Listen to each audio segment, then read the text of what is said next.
Zach ignored his father's obstruction and pressed the nuclear bomb controller.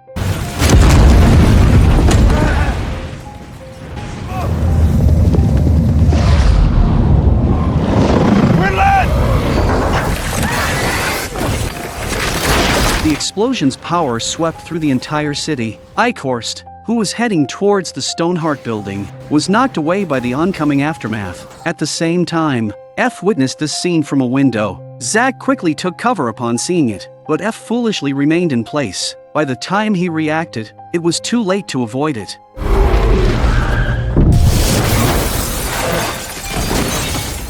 Quinlan, affected by the impact but unharmed, slowly stood up and walked towards the coffin that sealed the blood ancestor. The blast shook the coffin open, and the blood ancestor was nowhere to be found. The blood ancestor that were hard-earned to capture were released by Zach. The group didn't know what to do after witnessing this. At this moment, the nuclear fallout in the air began to spread, and they had to leave immediately. Otherwise, the radiation would kill them all. They quickly took refuge in an underground tunnel. On the other side, F woke up from his unconscious state, and his first instinct was to call out for Zach, but there was no response. Meanwhile, Zach had left the Stoneheart building and coincidentally encountered Eichhorst. Upon learning that Zach detonated the nuclear bomb, Eichhorst was pleased and proclaimed Zach as their hero. After saying that, Eichhorst disappeared into the dust with Zach. Meanwhile, the unleashed bloods emerged from various places without the constraint of sunlight. They roamed the streets, slaughtering humans, and the last hope for human survival was completely shattered. 6 months later, F, who had been separated from his companions, lived alone in a small dark room. One day, he went out as usual to search for supplies, but the entire street had changed. Humans were completely ruled by the Bloods, and there were blood patrols on rooftops and streets everywhere. To allow the Bloods to live better among humans, they established the partnership. The partnership could provide medical treatment and food for humans, as well as arrange jobs for them to earn a living, but the condition was that they had to donate blood without compensation every week. For those who resisted, the consequences were dire.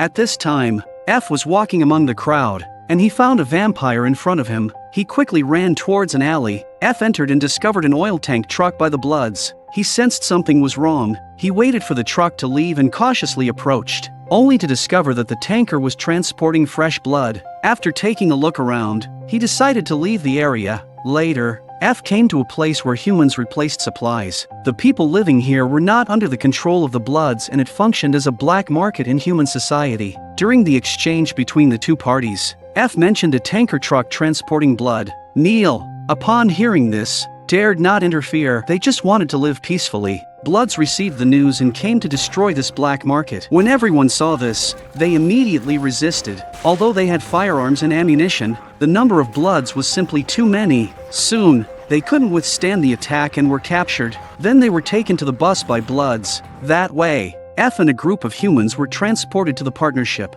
with 2 Bloods guarding them on the bus. Zach is playing with the feelers. At that moment, Eichhorst approached to give Zach a new toy. After speaking, Eichhorst took out a gun from the box. Zach cautiously held the gun in his hand and asked what it was for. Just then, a shadow flashed by, and it turned out to be a blood ancestor. The blood ancestor said they wanted to take Zach out to play a game. After speaking, the blood ancestor approached to give Zach white blood. Zach immediately knelt down, and the blood ancestor fed him the white blood. Soon, Zach was taken to a zoo. He walked among a cliff and suddenly felt that something was wrong. There was a cage with an open door up ahead. Zach looked up and saw a tiger. The tiger's roar frightened Zach, causing him to fall to the ground. Zach fired several shots, killing the tiger. This scene was witnessed by the blood ancestor. His purpose was to train Zach. He shot 4 bullets where 1 would have been enough. There is dark potential in this boy. At that moment, Zach looked at the tiger's body, and the next second, a familiar voice came. Zach turned around and saw that it was his mother. He immediately rushed into his mother's embrace. Eichhorst laughed when he saw this, as if the conspiracy had succeeded. In reality, the person embracing Zach was the blood ancestor. On the other side, F and the others were being transported to the partnership by the Bloods. At this moment, Neil couldn't bear it anymore. He knew very well that going there would mean certain death. Ignoring F's attempts to stop him, Neil stood up and prepared to resist. However, he He was knocked down by the guards and F retaliated. Soon, F was also subdued.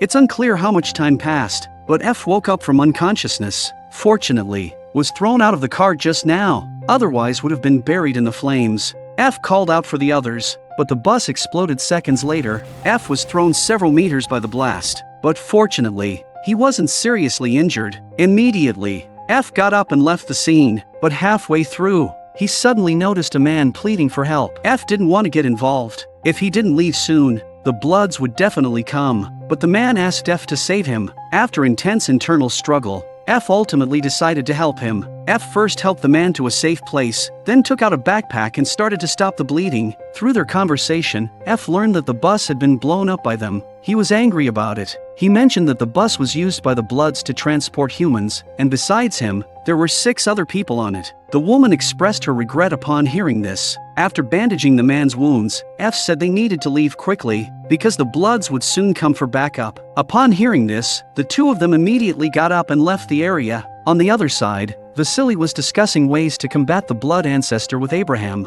Just then, a voice called out to Vasily, urging him to wake up quickly. Fortunately, it was just a nightmare. At this moment, Vasily was with his new girlfriend, Charlotte. As the day broke, the two of them rode their motorcycles on the road. Their mission was to find a nuclear bomb that hadn't been destroyed by the Blood ancestor. But after running for half a year, they had achieved nothing. They soon came across a human settlement. Vasily intended to inquire about the nuclear bomb project there. However, these people had malicious intentions. They took an interest in Charlotte and wanted to forcefully claim her. They pulled out a knife and threatened Vasily, but he remained calm.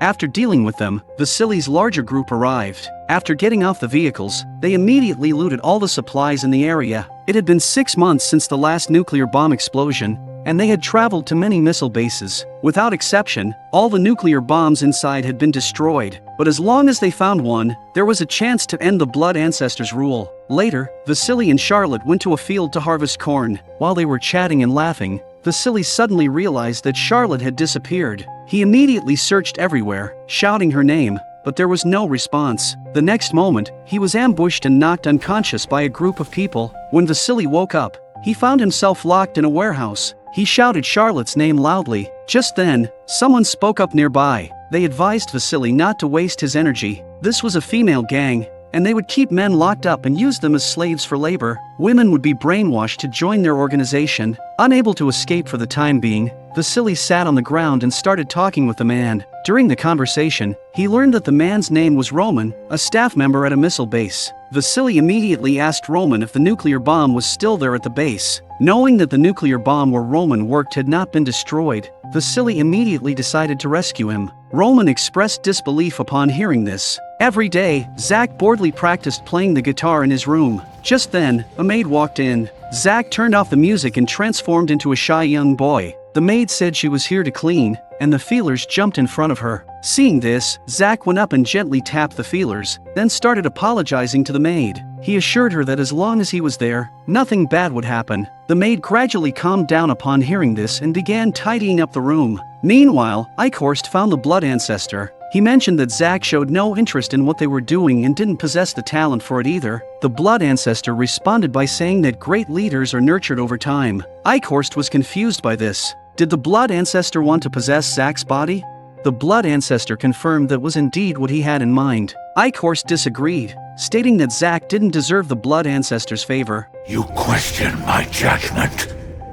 In the evening, Vasily pretended to be unconscious on the ground in order to escape. The female leader immediately approached to check on him. The next moment, Vasily took her hostage. Just as the two sides were at war with each other, a burst of gunshots suddenly sounded outside the door. Charlotte took the opportunity to take the gun from the woman's hand and began forcing others to hand over their guns and keys. At that moment, Quinlan walked in, and his appearance startled the women. Subsequently, Vasily mentioned that Roman knew the location of a nuclear bomb, which excited Quinlan. The group immediately embarked on a journey to find the bomb. In the end, they let these women go. To live a decent life, they have no choice but to work for the Bloods and provide blood and food for them every week.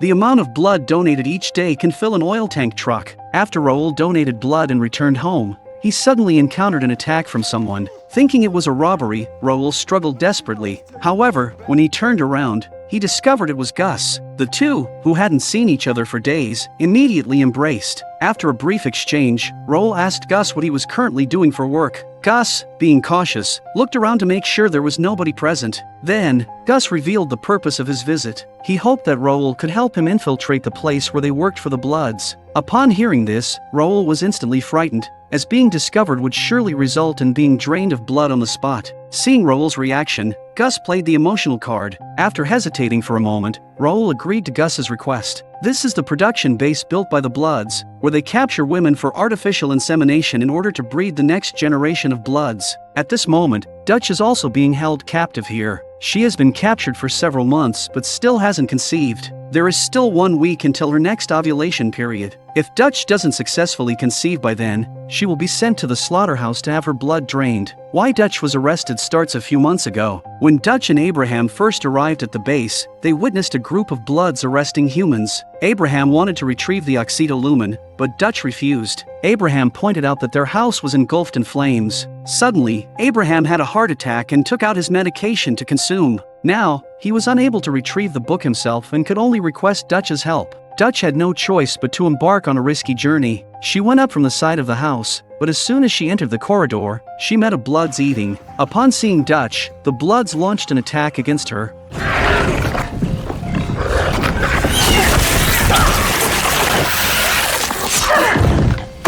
Dutch immediately headed towards the room and saw the raging fire. She then opened the ventilation duct above and retrieved the oxytolumen hidden inside. After packing the book into her backpack, Dutch quickly began to flee the building. Just as she stepped out, she encountered 2 Bloods, forcing Dutch to run upstairs. She quickly escaped to the rooftop. In order to evade the pursuit of the Bloods, Dutch jumped to the neighboring building. However, the Bloods continued to chase her closely. Seeing this, Dutch immediately jumped from the rooftop to another platform.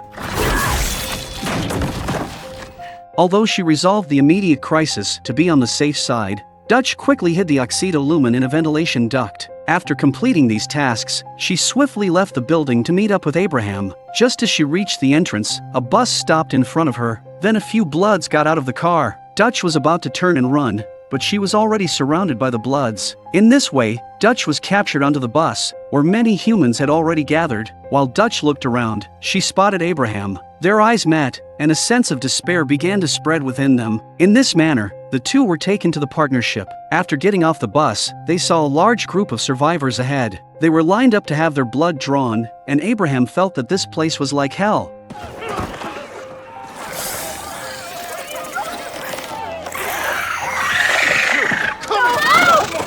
They will drain the blood from men while women will be inspected by feelers. If qualified, they will be taken to the production base to cultivate the next generation of Bloods.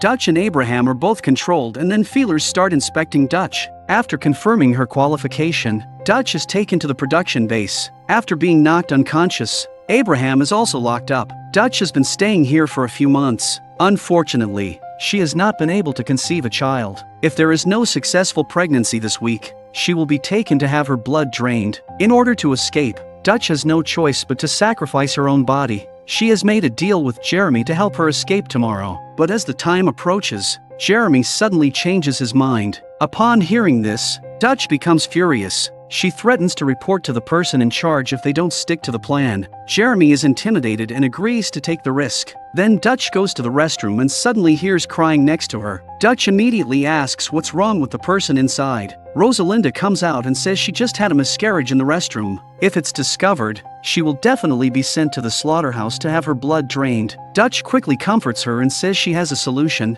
Then Dutch takes Rosalinda out of the restroom and goes to Jeremy's studio. Jeremy is shocked to see 2 people and says the fridge can only fit 1 person. Dutch suggests sending Rosalinda out first this time. Although Jeremy disagrees, Dutch has the leverage and can only send Rosalinda out first. They mention there are only 2 minutes to escape. Just as Dutch and Jeremy start pushing the fridge out, Rosalinda's claustrophobia suddenly kicks in. She jumps out of the fridge. Dutch immediately approached and comforted, saying that she just needed to endure a few minutes before they could be free. Rosalinda was extremely scared and wanted to give up the opportunity to escape. Seeing the two still hesitating, Jeremy pushed the refrigerator and left. Dutch immediately blocked it and accidentally knocked the glass bottle off the shelf. Jeremy expressing that he wanted to leave right away. Dutch immediately got into a heated argument with Jeremy. The guard was quickly drawn to their argument. Upon witnessing this, he immediately reported to the nurse in charge. Dutch was about to explain when the nurse in charge rushed over and,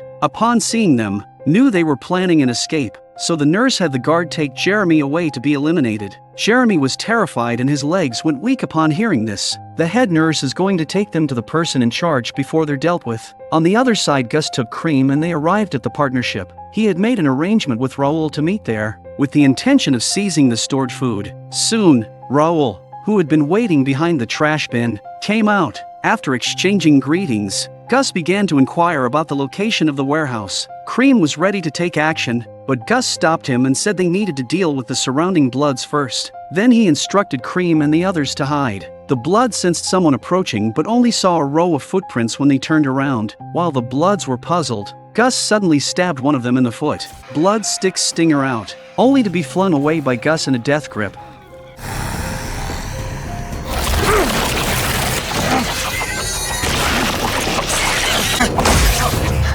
Everyone was scared and broke into a cold sweat upon witnessing this. Afterward, using Raoul's work ID, they opened the warehouse door. Once inside, everyone's eyes were dazzled by the abundance of food. They quickly started moving the supplies outside. Although Raoul was an employee here, he did not have the privilege to eat these fresh food items. Seeing Raoul's hungry gaze, Gus gave him an apple first. Without hesitation, Raoul stuffed the fruit into his mouth, having not eaten fresh produce for half a year. However, in the next moment, the warehouse manager discovered the group stealing. Gus immediately grabbed his gun, but Raoul stopped him. Their usual relationship was very good, so Raoul hoped Eddie wouldn't interfere. However, Eddie said he had a wife and children to support and couldn't let this slide. Gus approached to comfort Eddie, saying they could share some of the food and medicine with him. He hoped that Eddie would keep this incident a secret. At this point, Cream shoots straight for the kill, but Eddie ducks. Then, Gus and Eddie immediately chased after them. They followed the chase all the way to the food processing area.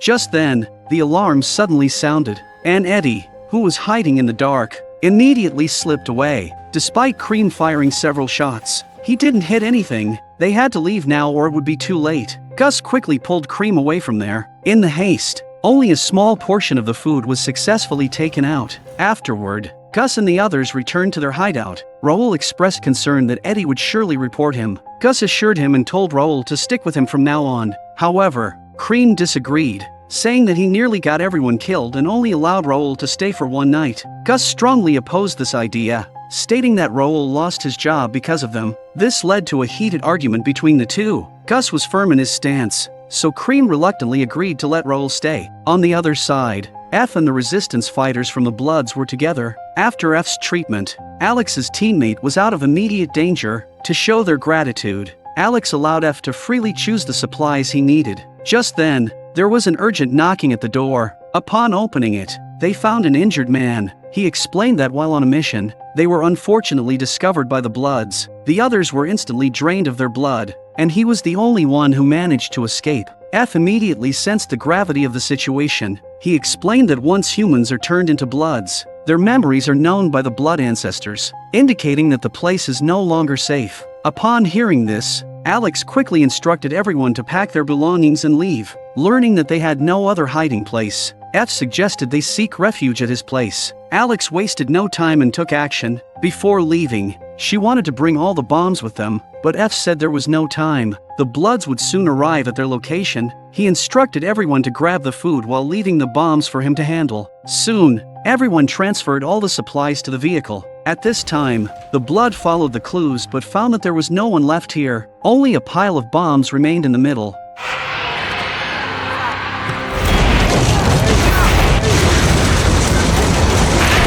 F asked Alex to wait while he checked for any survivors. A Blood's creature rushed out of the fire, and F immediately shot it on the spot. Shortly after, Another one charged out from the house. Once it was confirmed that the Bloods were completely eliminated, F quickly left the area. That night, F led the resistance fighters to a safe place. F prepared to say goodbye, but Alex approached to stop him. She wanted F to join their resistance and fight against the vampires together. However, F was not interested. Having lost everyone he loved, he just wanted to live his life peacefully. Upon hearing this, Alex started accusing F of being a coward. Early the next morning, F started preparing a poison. Since there were no medical facilities available to create a virus, F decided to try using rat poison. This type of rat poison was essentially a potent blood thinner. F believed it could damage the blood's physiological structure, but the problem now was how to administer the poison. He suggested hijacking a blood tanker and posing as delivery personnel to drive it over.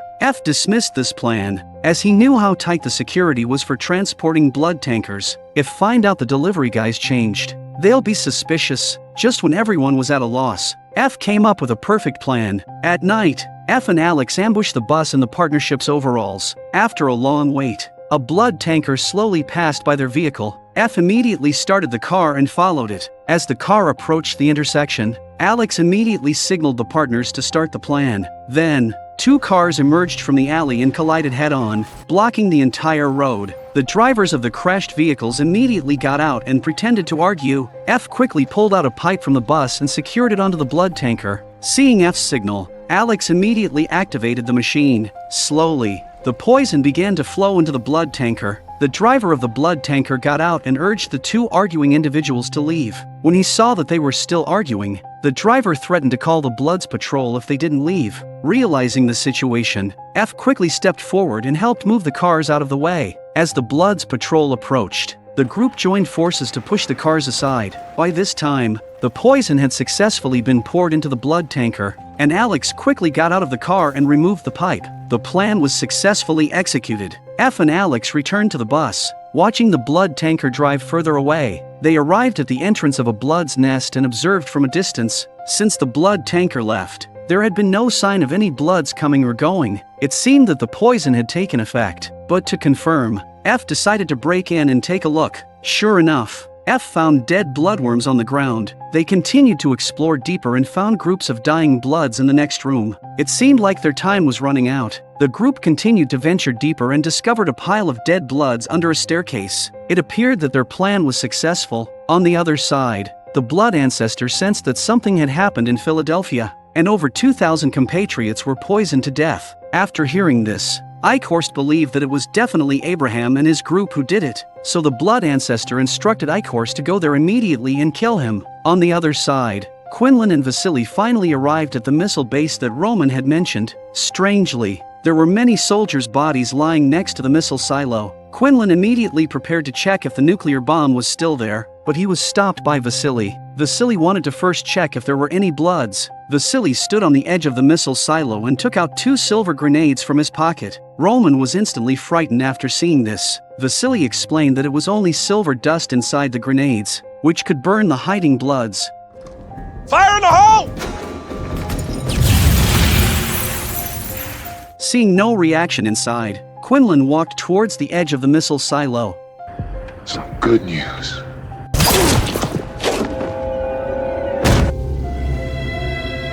This shot startled the people above, leaving them at a loss. Vasily took out a mirror from his pocket to see who was shooting, but in the next second, the mirror was instantly shattered, which worried Vasily about Quinlan. Fortunately, Quinlan wasn't in danger of losing his life, but he had broken his leg when he fell. Quinlan tries to see who's shooting, but he's knocked back before he can show his head. Vasily shouted towards the inside, stating that they were human beings without any malicious intent, and that he hoped that both sides could put down their weapons and talk. However, there was no response from inside. Vasily started to ask who Roman was. Roman reported his name and rank, but there still wasn't any response from inside. Vasily started to ask Roman if there were any other entrances. After learning that there was another exit, Vasily decided to go down alone to rescue Quinlan. At this moment, Quinlan was being held at gunpoint and unable to move. He decided to first treat his wound. Quinlan used all his strength to reset the broken bone, then grabbed a handful of silver dust from the ground and evenly sprinkled it on the wound. This would effectively stop the bleeding, but the pain still made Quinlan grimace. At this moment, Vasily had already entered through the emergency exit and started walking slowly inside. Quinlan saw the shooter at this moment, who was completely focused and aiming below. After dressing his wound, Quinlan took out a gun to prepare for counterattack. Quinlan cautiously exposed his head, but was shot back again. Quinlan peeked out again and fired a burst of shots at the soldier. Meanwhile, Vasily quietly approached from behind the soldier. He shouted loudly at the soldier, hoping to have a conversation. However, the soldier clearly didn't trust them. When he didn't listen, Quinlan was ready to kill. Abby is cleaning and suddenly she sees fresh fruit on the table. Hunger overcame reason, so she secretly took 2 fruits. But in the next second, she was discovered by feelers. Help! Please! Hey! Back off! I said get back! Luckily, Zach arrived in time, so Abby was not attacked. Although Zach explained that feelers did not mean any harm, Abby was still frightened and then she left. After Abby left, Zach noticed the fallen fruit on the ground and immediately chased after her. Finally, Zach met her again in an alley. Abby asked Zach why he was following her, and Zach immediately took out the fruit from his pocket. Abby glanced at the patrolling blood clan and hesitated to reach out. When Zach saw this, he said it didn't matter. It was a voluntary gift. After hesitating for a moment, Abby finally accepted the fruit, thanked him, and then left. Zach immediately caught up and said that he was bored staying at home every day and he hoped someone could chat with him. Abby didn't want to say much to Zach and signaled him to go home quickly, because humans talking on the street can be captured by vampires. As soon as he finished speaking, a vampire walked slowly towards the 2 of them. Zach told her not to worry and that as long as they were together, there would be no danger. Then Zach said to the vampire, She's with me.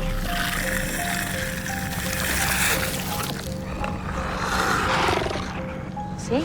Abby felt relieved after seeing this. Zach said he wanted to take her to an interesting place. Abby agreed, and then they went to a museum. There were many animal specimens here, including a tiger killed by Zach himself. After spending time together, they both opened up to each other. Abby is a member of the partnership. Her parents died in a nuclear explosion, and now she lives with a group of orphans. Their lives are okay, but there is not enough food. After hearing this, Zach said he could share his food with the children. Abby was very happy and expressed her gratitude to Zach. Zach is deeply attracted to her. After separating from Abby, Zach returned to his residence, and he couldn't hold back his excitement in the elevator. When the elevator door opened, he saw 2 vampires standing in front of him. The blood ancestor signaled Zach to come forward and asked him how his day went, but Zach looked worried and asked the blood ancestor if the people outside really live in hunger every day. After hearing this, the blood ancestor said that it was the consequences caused by humans themselves. The nuclear bombs they created destroyed the Earth's ecology, making it impossible to grow food. Then the blood ancestor led Zach to the window and said that the most dangerous animal on Earth is humans. They often commit atrocities out of impulse, and he is building a new race. Everyone's consciousness and goals are connected, and there will be no more wars in the world. And you, Zach, can help me do that. Or you can return to being an ordinary, lonely boy. The choice is yours. Of course, you will no longer live here. I wonder how the girl will feel when she has no job, and you have nothing to offer her. When the blood ancestor mentioned Abby, Zach became determined and said he would do his best to assist the blood ancestor's plan. The blood ancestor was pleased to hear this and slowly extended his hand. Zach knelt down and accepted the blood ancestor's blood again.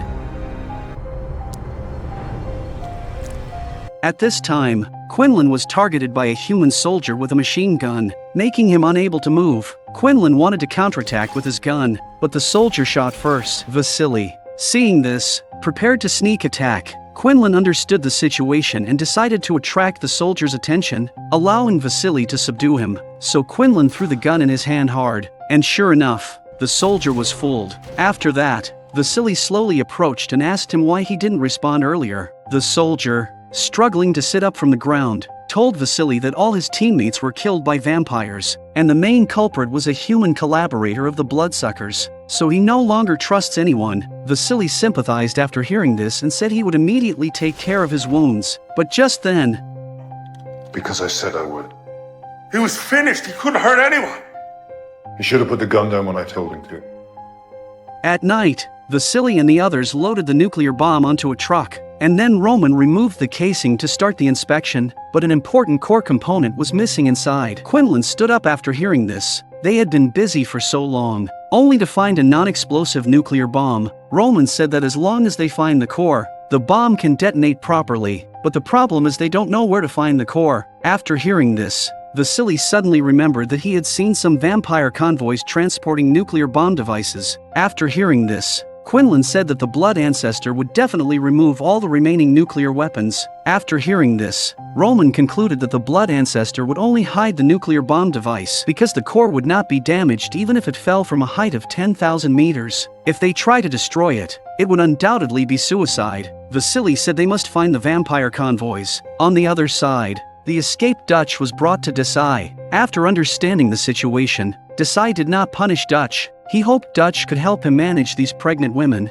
because Dutch had a high reputation in their eyes. But Dutch did not agree. Desai started threatening her, saying that if Dutch didn't obey, he would immediately send her to the human slaughterhouse. Dutch could only reluctantly accept it after hearing this. Then, Desai and his wife went to the restaurant to eat. These humans who had sided with the vampires could enjoy music and a feast. Just then, Eichhorst found Desai, and when he saw him, Desai stood up as a sign of respect. He came this time to discuss something important with Desai. The Blood Ancestor is very dissatisfied with the output of the production base, because it takes 10 months for a newborn to be born, which slows down the master's plan. Therefore, Eichhorst hoped Desai could improve efficiency. Desai said it was a natural law, but Eichhorst told him they could perform cesarean sections in advance. If the baby is healthy, it can be done in 6 months. In that case, each person can give birth to nearly 2 children in a year. Desai was shocked to hear this, but he couldn't resist, so he agreed. At this time,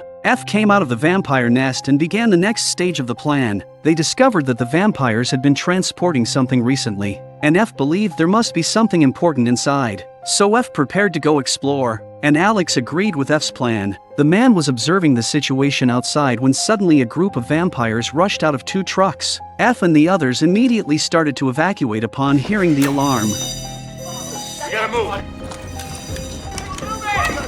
At this time, a large number of vampires had rushed into the house, and the resistance army was immediately blocked by the vampires. When everyone sees this, they can only fight against it, but there were too many vampires, and they soon couldn't hold on.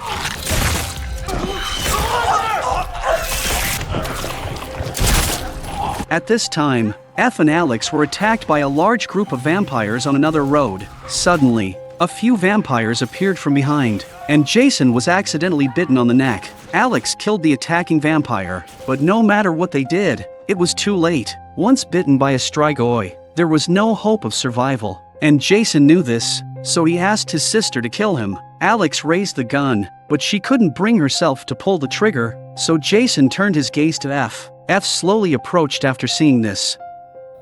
You make him pay.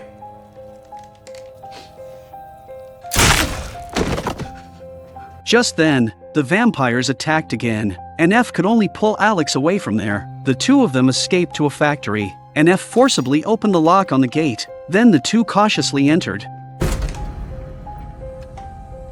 Suddenly F was startled by the dummy in the room. This was a clothing factory. They didn't find any trace of vampires here. On the other side, Gus was cleaning up supplies when suddenly a companion covered in blood walked in. Gus immediately asked what had happened upon seeing this. The companion said that he was originally going to deliver goods, but 2 people suddenly appeared and robbed him of the supplies. Gus saw his companions wound and quickly stopped the bleeding. Said it was their spot now.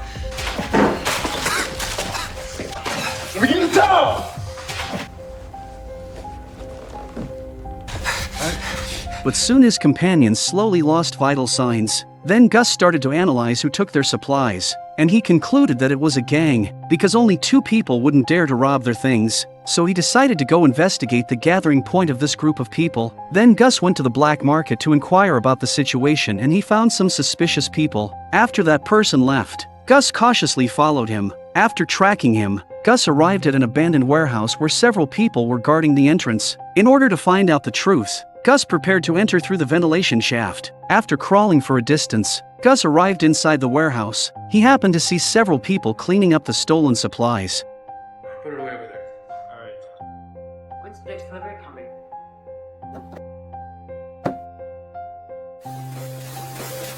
At this moment, he suddenly noticed that one of them had the words New York Police Department on his clothes. After returning, Gus reported the situation to his friends. He told everyone that he had found the people who were robbing their supplies, but they had plenty of weapons and ammunition. If he could get the ammunition back, it would be enough for them to use for a long time. And he discovered that these people were once New York police officers, so they need to make a plan. After all, the other party has received strict training. Therefore, Gus suggested going around to their rear through the ventilation shaft, and then sending 2 people to deal with the guards at the nearby building. In this way, they will be able to deal with them easily. After hearing Gus's plan, everyone expressed their agreement. At this time, a cesarean section was being performed. The child in the woman's belly is only 7 months old, but the blood ancestor doesn't care. As long as the baby is healthy, Dutch was forced to cooperate with Desai, and her task was to comfort the pregnant woman. Soon, the scalpel cut open the woman's belly. At this moment,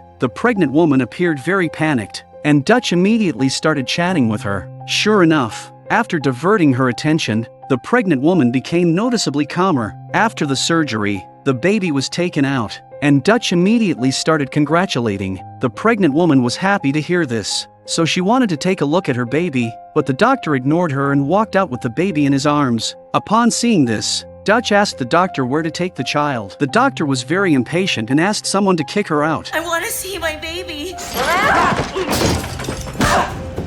Dutch was very angry about this. Dutch escaped from the production base, but the alarm caught her attention. Desai took the opportunity to push her against the wall. When Desai wasn't paying attention, Dutch directly attacked Desai, making him lose the ability to resist. He was instantly knocked down to the ground, and then Dutch started running upstairs, but she only ran from one hell to another.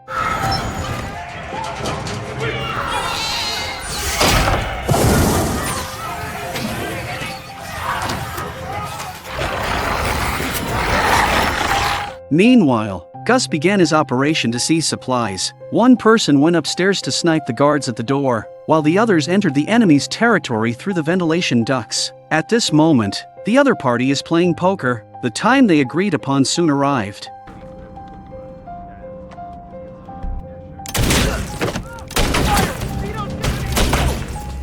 Upon hearing the gunfire, the people inside the house rushed to provide support. Once they left, Gus and the others crawled out through the ventilation ducts and coincidentally encountered someone coming back to retrieve their gun. Gus immediately killed him, and the others returned upon hearing the gunshot. Both sides immediately engaged in a fierce gunfight. The well-trained police officers were powerful, and Gus and the others quickly found themselves at a disadvantage. Unfortunately, Gus and his team quickly ran out of ammunition, and they were soon surrounded by the enemy. At that moment, Cream saw a heavy machine gun, and so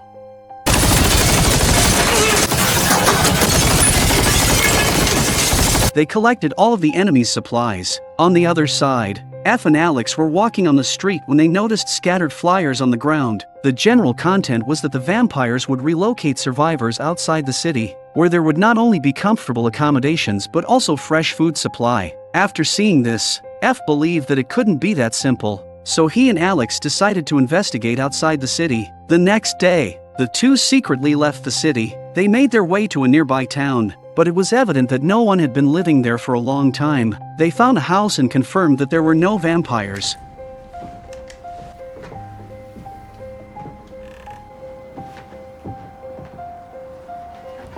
So they decided to rest there. Alex sat on the bed first and then invited F to rest on the bed as well. Alex's words made F stunned for a moment. I should probably hit the couch. Didn't mean it like that. Safest thing for us to do is to be together. I promise I won't take advantage of you, Dr. Goodweather. No, it's not like that. Normally I'd let you. I'm just trying to be a different person. Will you just shut up so we can go to sleep? Dutch arrived at a factory, and everything in front of her instantly terrified her. There were many survivors locked in cages, and this place was a human slaughterhouse built by vampires. The vampires quickly noticed Dutch. Dutch wanted to turn and run, but she was already surrounded and couldn't escape in time. Soon after, Dutch was taken to a room with dinner set before her. Just as Dutch was puzzled, Eichhorst appeared and invited Dutch to sit down and eat. Dutch immediately grabbed a knife from the table. I had so hoped we could have a civilized conversation. Go to hell, you sick piece of shit. Dutch was immediately restrained in the chair. Eichhorst smelled Dutch's hair, which scared her from moving. This blood is of the highest quality. No ordinary vampire has the right to drink it. Then, Eichhorst began to enjoy the delicious meal.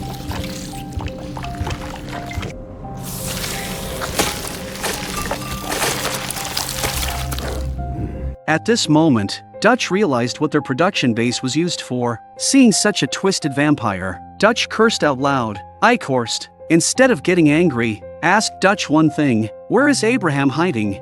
They have been fighting for nearly 100 years, so Eichhorst wants to personally defeat him to satisfy his own sense of honor. After hearing this, Dutch said it was impossible in this lifetime, because when they were captured by vampires, she saw Abraham being taken away for blood extraction. He is probably a dried-up corpse by now, and Eichhorst became furious upon hearing this. He couldn't bear to think that Abraham died like that. He started threatening Dutch, saying he would turn her into a vampire if she didn't tell the truth. Dutch remained calm and insisted that every word she said was true. Then, Eichhorst took Dutch to Desai's office. He wanted to search for the list of survivors captured together with Dutch that day. Then he would narrow it down to those around 90 years old. After a system search, there were 4 people who met the criteria that day. 3 of them had their blood drained on the spot, and the remaining person was undergoing bone marrow experiments. After learning the location of the last person, Eichhorst immediately got up and left. Before leaving, he instructed Desai to take Dutch to the slaughterhouse and drain her blood. Soon,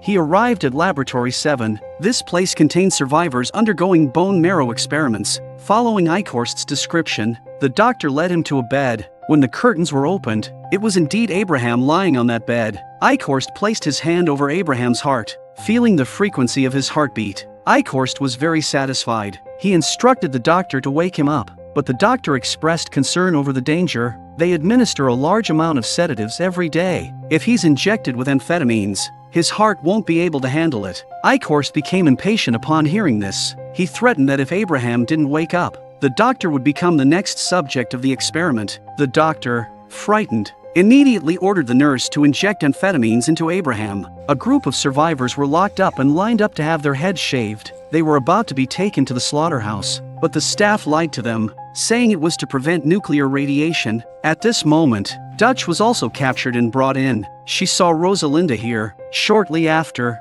Rosalinda was taken away to have her head shaved. Dutch couldn't bear it anymore and started telling everyone that it was all a scam, that those who had their heads shaved would be taken to the slaughterhouse to have their blood drained. The guards immediately moved to control Dutch upon hearing this. Dutch fought back, causing chaos. Upon hearing Dutch's words, all the survivors launched an attack against the guards. With the advantage in numbers, the survivors quickly gained control over the guards. The survivors' anger erupted completely at this moment. Dutch instructed Rosalinda to lead everyone out, while she went to save Abraham. Abraham woke up from unconsciousness and felt something moving in his lower body.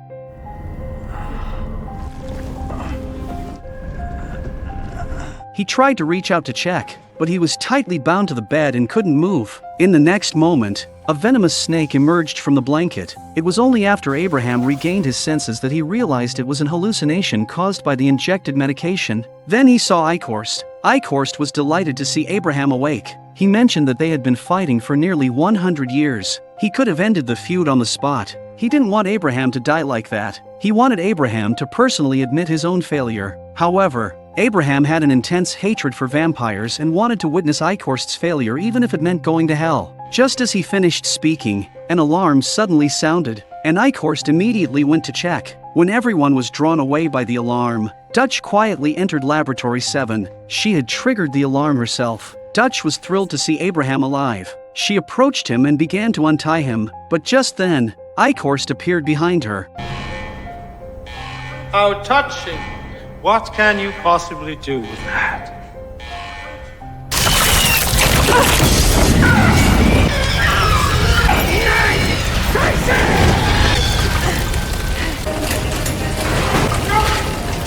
On the other side, Vasily and the others found the vampire convoy transporting the nuclear bomb. However, there were too many of them, so they could only ambush them halfway. Afterward, Vasily and his teammates began to formulate a plan. Quinlan stood on the route that the convoy had to pass through, watching the slowly approaching cars. Quinlan drew his ancient sword from his back. As the vehicles approached, Quinlan swiftly plunged the sword into the side of one of the cars. Bone Sword scrapped the car on the spot. When the large truck behind it approached, Quinlan slipped under the trailer. Then, Quinlan appeared on top of the truck. When the guards at the back saw him, they immediately contacted the front truck. Upon receiving the alarm, the vampires climbed onto the roof of the truck to drive away the intruder. Just as they were about to go another round, Quinlan was suddenly lying on the roof of his car. In the next moment, the vampires were severed in half by a cable. After dealing with the trouble, Quinlan went to the driver's cabin and forcefully pulled the driver out. Immediately, he stopped the truck. The car behind couldn't avoid it and crashed directly into the truck. Just then, Vasily, who was lying in ambush, emerged from the side and opened fire on the vampire convoy.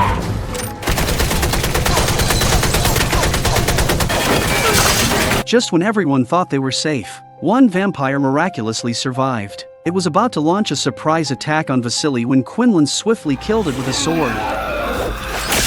Then Vasily loaded the truck with the necessary parts for the bomb. As long as Roman could fix them, they would have a chance to completely eliminate the blood ancestor. Watching Vasily and Charlotte's joyful expressions, Quinlan also remembered his former lover. In 1800, Louisa is walking down the street when she is suddenly molested by two men. Louisa pulled out a small knife and slashed one of the men's faces. Upon seeing that, the man became furious and directly taking back the knife, he then cut Louisa's hand, leaving a wound. Just as the two men were about to continue their assault, Quinlan appeared. He swiftly threw one of the men away and then snapped the other one's neck. Louisa was instantly frightened and panicked, but after she saw Quinlan's face clearly, she gradually calmed down and even revealed Quinlan's identity.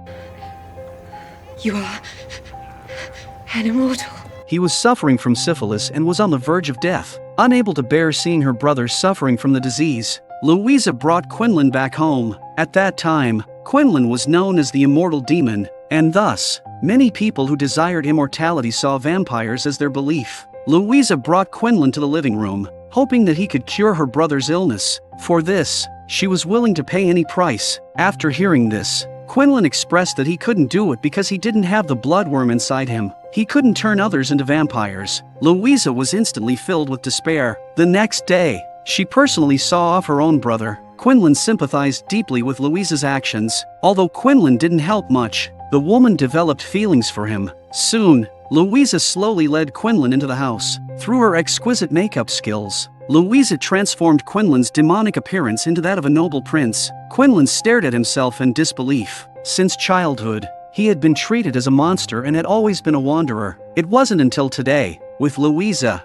that he felt a hint of warmth. Louisa looked at Quinlan, preparing to give him a passionate kiss. However, Quinlan extended his stinger to reject her. Louisa didn't give up but instead led Quinlan to the edge of the bed. She wanted to experience the pleasure of being bitten by a vampire. Seeing Louisa being so proactive, Quinlan laid her down on the bed. Instead of biting her neck, Quinlan lifted her skirt. He used his stinger to bite her thigh. And Louisa, who was bitten, not only wasn't afraid but also enjoyed it.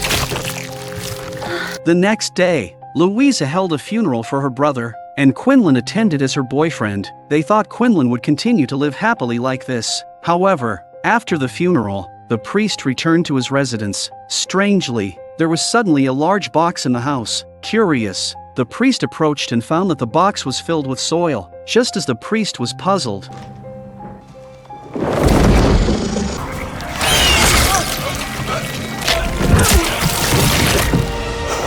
F and Alex were lying on the bed discussing life. Suddenly, there was a noise downstairs. F immediately grabbed a gun and went outside. Finding that someone had opened the door, the two slowly walked downstairs. Just as they closed the door, a gun was aimed at them. F and Alex were controlled by Francis. Upon learning that F and Alex were just staying overnight, Francis let his guard down. Alex saw that she was just scared, so she told her that as long as humans work together, they can turn the situation around. Francis, upon hearing this, burst into tears, indicating that she didn't have much time left. She then pulled out a handful of hair from her head. F immediately understood that she had been bitten by a vampire. From Francis's words, they learned that she had escaped from a vampire-established New Horizon. This was the place they had been searching for all along. They immediately became determined and wanted to go there. Francis mentioned that they had painted a rosy picture of the place, making humans believe it was an agricultural community with abundant resources. However, she felt that something was off as soon as she arrived. She escaped quietly and was pursued by a vampire, and after being bitten she fled to this place. F hoped that Francis could take them there. If they could figure out what the vampires were up to, perhaps they would have a chance to defeat them. Francis hesitated for a moment but ultimately agreed to take them to New Horizon. However, on the way, F suddenly noticed a pile of suitcases.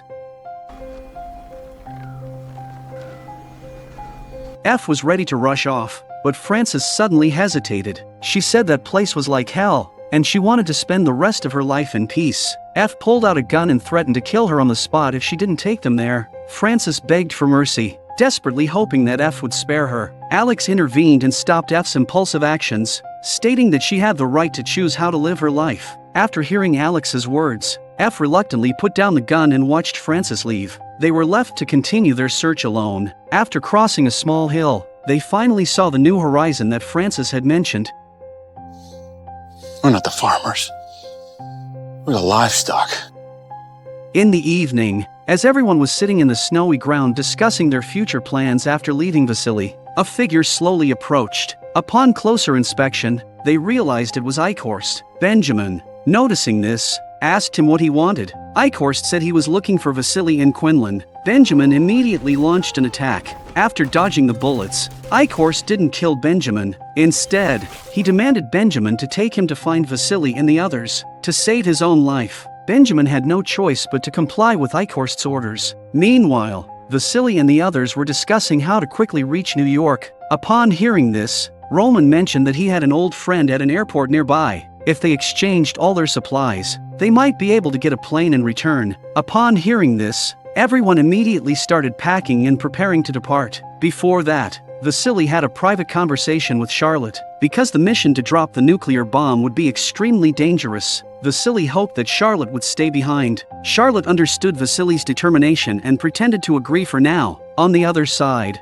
Benjamin, who was being held hostage, was not planning to sit idly by. Taking advantage of Eichhorst's distraction, he quickly turned on the car's radio. At that moment, Vasily and the others were heading towards the airport when suddenly the radio started buzzing. Everyone was puzzled upon hearing it. Then, Benjamin's voice came through the radio. The next second, Eichhorst's voice followed, and upon hearing it, everyone felt that something was seriously wrong. Therefore, they immediately quickened their pace, aiming to fly to New York before Eichhorst could find them. On the other side, Eichhorst discovered the open radio. He immediately questioned Benjamin about when he turned on the radio, and Benjamin remained silent after he was exposed. Eichhorst ordered him to pull over, but Benjamin, instead of slowing down, slammed down on the accelerator. Eichhorst threatened Benjamin to stop, but Benjamin quickly opened the door and jumped out. Immediately, Eichhorst took control of the steering wheel and veered the car into a pile of snow, bringing it to a stop. Meanwhile, Benjamin was desperately fleeing, but he was no match for Eichhorst. On the other side, Vasily and the others finally arrived at the airport. However, there were several bodies at the entrance, which made Vasily feel uneasy. As the car approached the iron fence, the rearview mirror suddenly shattered from a gunshot. After Quinlan identified the sniper's location, he decided to launch a surprise attack. Just as they were about to take action, Roman stopped them. He picked up the walkie-talkie from the car and started calling for Arthur. Upon hearing Roman's voice, the sniper immediately opened the iron gate for them. Subsequently, they drove to the base of the airport tower. Arthur warmly welcomed Roman's arrival. At that moment, Arthur saw Quinlan's vampire-like appearance and immediately drew his gun, while Vasily and the others also raised their weapons. He's one of the good guys. He doesn't look like one of the good guys. I can assure you, Sergeant, you would already be dead if I were not one of the good guys. After resolving the misunderstanding, Vasily explained their purpose for coming. Upon hearing this, Arthur stated that as long as the price was right, it would be fine. Vasily and the others opened the trunk, indicating that all the weapons and ammunition here could be given to him, except for the nuclear bomb. Seeing so many supplies, Arthur agreed to the deal. The story begins 2 days ago, with Zack and Abby walking on the streets filled with vampires. Since Zack is a trusted follower of the Blood Ancestor, he doesn't have to abide by human rules. Soon after, Zack dropped Abby off at her place. As Abby was about to turn and leave, Zack called out to her. He then handed her a bag from his backpack. To Abby's surprise, it contained fresh fruits, instantly capturing her heart. She leaned in and kissed Zack on the cheek, leaving him dumbfounded. After seeing Abby off, Zack returned home. Noticing Zack's worried expression, the blood ancestor inquired about it. However, Zack remained silent in response, leading the blood ancestor to immediately suggest that it might be because of love. Zack reacted quickly upon hearing this, confirming that the blood ancestor's guess was correct. He admitted that he had fallen in love with Abby, which seemed to excite the blood ancestor, who advised Zack to express his feelings openly. Zack decided to give it a try. The next day, Zack started grooming himself early in the morning. He then sat in a chair, waiting for Abby to come for cleaning duty. However, Abby's presence was noticeably delayed. Zack went to the kitchen to inquire and found out that Abby had taken a day off. Zack decided to go and find her. Soon, Zack arrived at Abby's place of residence. It was dark and damp, resembling a dormitory for factory workers. Zack then saw Amy, who was distributing food, he appearing quite cheerful, but the next moment, Zack froze as he witnessed Abby being intimate with another man. They even shared a passionate kiss, which infuriated Zack. Abby had never mentioned having a boyfriend, and Zack couldn't accept it. He left in anger. The next day, Abby came to clean as usual. She didn't notice Zack's moping in the slightest. So, how are the plums? Oh, they were amazing. Thank you again. Did your boyfriend like them? Yeah, I saw you with him. Where? In your room. You were spying on me? You kissed him! Yeah, he's my boyfriend. I was supposed to be your boyfriend.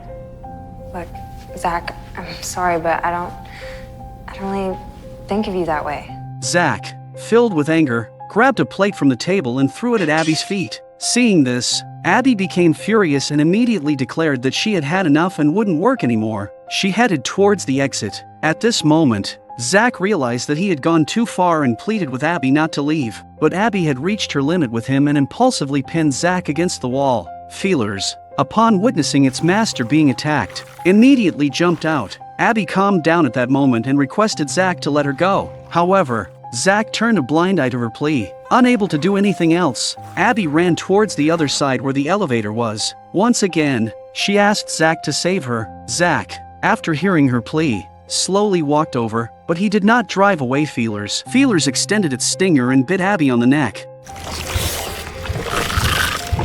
Meanwhile, Vasily and the others had switched to an airplane. If the inspection went smoothly, they would be able to take off. With the mission completed, Vasily planned to send Charlotte away to prevent Eichhorst from catching up to them. Charlotte hesitated upon hearing this, then tried to persuade Vasily to stay. She suggested going to live a peaceful life in a cabin in the woods. However, Vasily felt a heavy sense of responsibility and insisted on going to kill the blood ancestor. Seeing Vasily's resolute attitude, Charlotte chose to respect his decision. She then rode off on a motorcycle, leaving the airport behind. Watching Charlotte's departure, Quinlan was reminded of his past love once again. In 1800, at this time, Quinlan and Louisa were living happily together. Louisa's daughter from her previous marriage also liked Quinlan very much. They were happily walking on the street, but when they reached a corner, Quinlan noticed a vampire in the corner, feeding on humans. The presence of the vampire here indicated that the blood ancestor had come to find him. Subsequently, Quinlan asked Louisa to stay in place while he approached to deal with the vampire. Suddenly,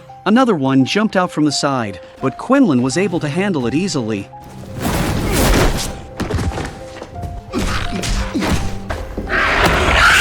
Invictus! Is that you? You've come. And I shall come for you.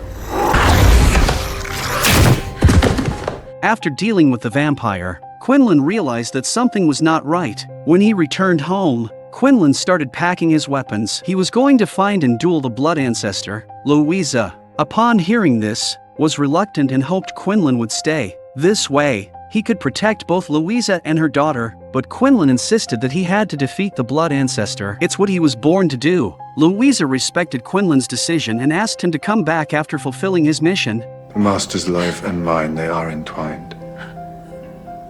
When I end his, mine shall also end. Louisa was heartbroken when she learned that Quinlan might die no matter what. However, she couldn't stop Quinlan. Soon, Quinlan came to this place based on the clues. When I entered the house, found the blood ancestor, sucking blood. Invictus, my son. Much time has passed since our last encounter. I hope you have enjoyed the years. They will be your last. After the blood ancestor finished speaking, he launched an attack on Quinlan. The two immediately engaged in a fierce fight. Quinlan was slapped against the wall but quickly regained his composure and continued fighting the blood ancestor. Quinlan seized the opportunity and stabbed the blood ancestor in the waist with a sword. The blood ancestor quickly fled, and Quinlan immediately chased after him. Later, in the corner, he saw the blood ancestor crouched down. Due to Quinlan's momentary carelessness, he was firmly pinned to a pillar by the blood ancestor. The blood ancestor then mocked Quinlan and left the scene. With all his strength, Quinlan managed to pull out the bone sword and break free. He immediately ran towards home, but when Quinlan arrived, he found that both Louisa and her daughter had already been drained of blood and placed on the bed. Quinlan was devastated upon seeing this. He poured a basin of water and forcefully wiped off the makeup from his face. From now on, Quinlan would no longer have any emotions. He had to continue pursuing and hunting down the blood ancestor. Quinlan slowly approached the mother and daughter, took out the bone sword, and struck down. Roman conducted a check and confirmed that the plane could operate normally. Currently, there is a large-scale storm in the eastern region, and they must detour, but they are unsure if they have enough fuel. Just then, Vasily noticed that Eichhorst was chasing after them. Roman immediately started the plane, but he needed to gain speed before taking off. Eichhorst had already rushed out from the side and closely followed behind the plane. Seeing that he was about to catch up, the tires of the vehicle suddenly burst. It turned out that Arthur was providing cover for everyone and forced Eichhorst to stop with a few shots. Then Eichhorst got out of the car and brought out a heavy machine gun from the back, aiming it at Arthur. Faced with a high density of fire, Arthur quickly couldn't hold on and fell into a pool of blood. At this moment, Roman successfully took off with the plane. Eichhorst, upon seeing this, turned his gun towards the plane. Just then, Eichhorst suddenly took a bullet. It turned out to be Charlotte who fired the shot. Immediately, she fired another shot, bringing Eichhorst down to the ground.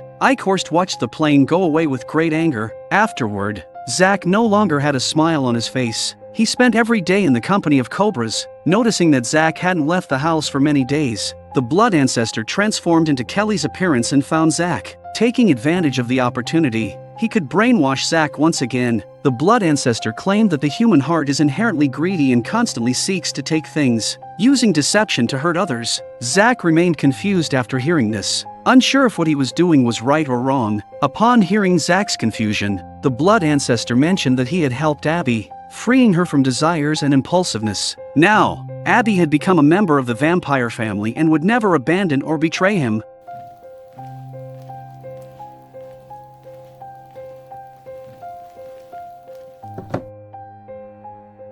Understanding the underlying message, Zach embraced the blood ancestor, grateful for his guidance. On the other side, Vasily and the others had already arrived in New York by plane. After landing, all needed to do was find a vehicle to transport the nuclear bomb to Manhattan, and the plan would be halfway completed. However, trouble immediately arose for them as soon as they landed. Several trucks filled with vampires were approaching from the front. Seeing this, Vasily instructed Roman to stay in the plane while he and Quinlan went down to deal with the situation. Armed with submachine guns, they kept the vampires at bay, preventing them from getting close. At that moment, another truck arrived from the side. A mutant vampire got out of the car. It was extremely fast and pinned Quinlan to the ground. Vasily immediately shot the vampire in the head, killing it instantly. Quickly, they disposed of the vampires. Afterward, Roman finally came down from the plane. The trucks driven by the vampires were perfect for transporting the nuclear bomb. Vasily couldn't wait to share this good news with Abraham. At this moment, Quinlan noticed that one vampire had survived. Slowly, it crawled towards Quinlan, and the blood ancestor took control of its body. Yes, we're here. After Eichhorst returned, he found the blood ancestor. He expressed his apologies for the previous mission and promised not to disappoint the blood ancestor next time. The blood ancestor was now filled with anger. Instead of killing Eichhorst, and then he used the trick of provocation, says he was a German officer before. Now, being defeated by a Jewish person, How did Eichhorst feel?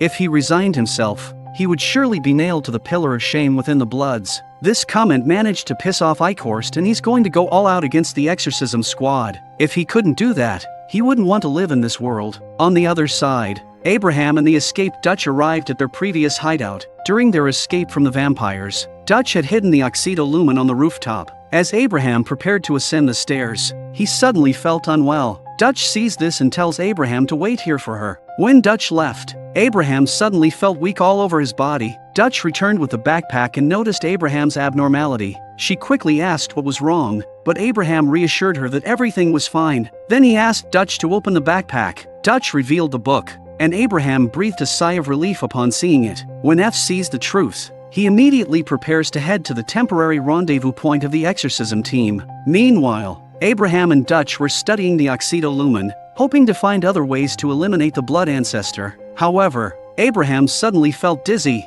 Dutch noticed his discomfort and urged him to rest, but he insisted on finding the weakness of the blood ancestor. The next moment, Abraham collapsed to the ground. Dutch quickly helped him onto the bed and tried to wake him up. At that moment, Dutch heard the sound of the door opening. She picked up her gun and cautiously approached the entrance. When she saw two people coming in, Dutch shouted for them to stay put. Upon hearing the voice, F recognized it and called out Dutch's name. Dutch, happy to hear F's voice, embraced him. F then approached Abraham. After examining him, F discovered that Abraham's blood lipid levels were higher than normal. He asked Dutch what had happened. Dutch explained that Abraham had been captured for human experimentation. Upon learning the truth, F said they needed to find medication to thin Abraham's blood in order to save his life. Dutch immediately thought of Gus, who might have some medication. However, they couldn't leave Abraham behind. Alex offered to stay and take care of him, assuring them that they could go. F and Dutch then arrived at Gus's camp.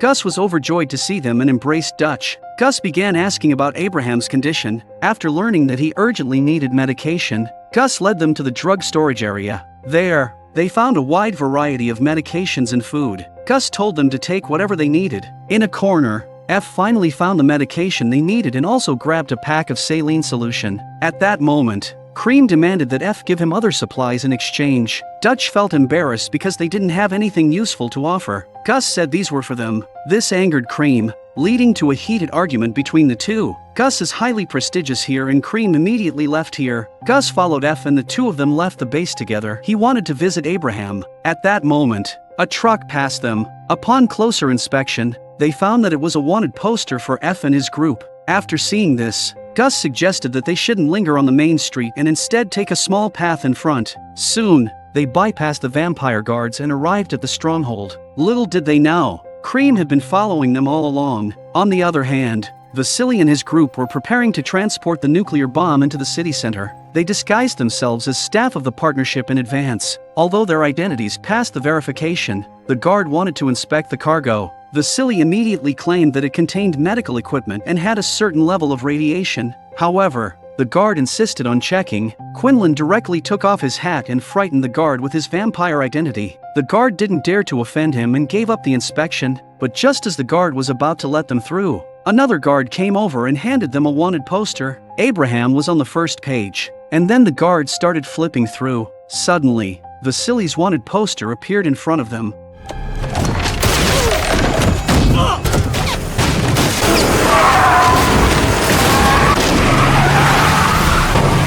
Cream demanded something from the blood ancestor. Cream claimed to know where Abraham and the others were hiding. He then pulled out a bomb and held it in his hand. He knew that the blood ancestor would gain memories from the transformed humans. If he didn't get what he wanted, he would detonate the bomb. Curious, the blood ancestor asked what he wanted. Cream said he wanted Roosevelt Island, with no vampires or law enforcement on it. Additionally, he wanted control of all the black market business. In return, the blood ancestor offered to assist with any clues or finding specific individuals. At this moment, Eichhorst was about to lose his temper. However, the blood ancestor intervened and stopped him. The blood ancestor wanted to see how long Cream's daydream would last.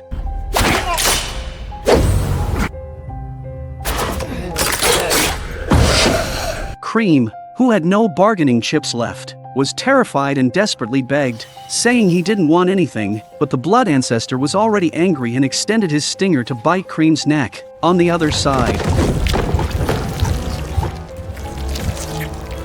Abraham woke up after being injected with medication. He dragged his weary body and walked outside. When he saw his companions in the living room, Abraham finally felt relieved. F was excited to see Abraham safe and they embraced each other. Afterward, F reminded him to rest more. Gus slowly approached, expressing his desire to continue fighting alongside Abraham. Abraham seemed emotional upon hearing this, mentioning that they could have fought side by side, but he joined forces with Cream along the way. Gus, feeling ashamed, expressed that he just wanted to survive. F continued to administer fluids to Abraham. Thanks to F's treatment, Abraham's condition had improved significantly. F showed Abraham the human concentration camp he had found. Abraham recognized it immediately, as it resembled the scenes from the concentration camps in Germany. Eichhorst was undoubtedly the mastermind behind this plan. Their goal was to deceive survivors and use them as food. Now the only way to defeat the blood ancestor is to read the keywords in the oxidolumen. F told Abraham not to worry and to focus on recovering his health first. He pulled out a bottle of warfarin from his pocket.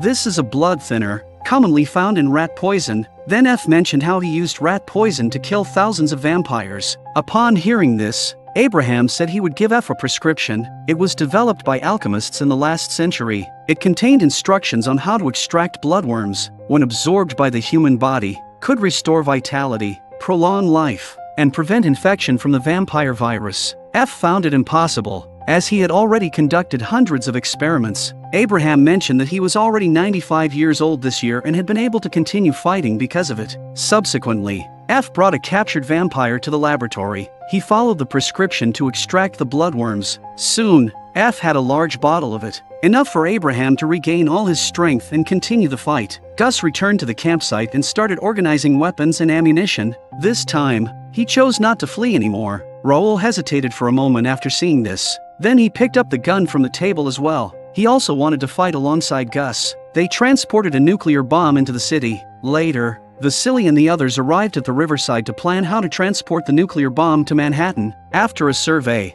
Vasily realized there were no vampires on the bridge. This was clearly a trap set by the blood ancestor. While they were discussing what to do, there was a sudden and intense explosion on the bridge. The bridge leading to Manhattan was instantly shattered. Before Vasily and the others could react, other bridges also experienced severe explosions.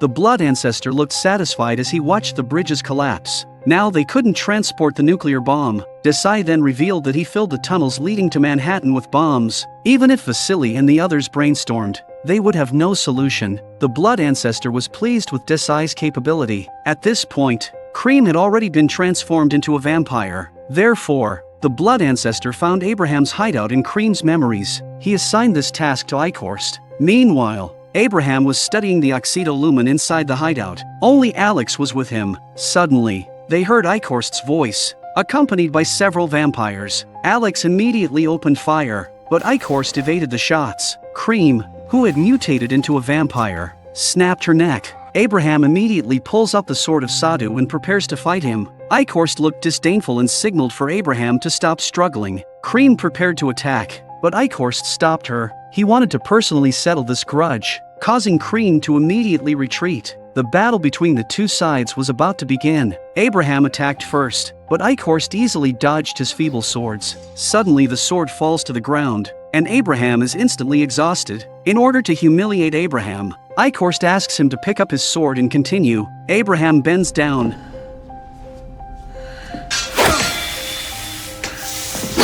So where is your god now?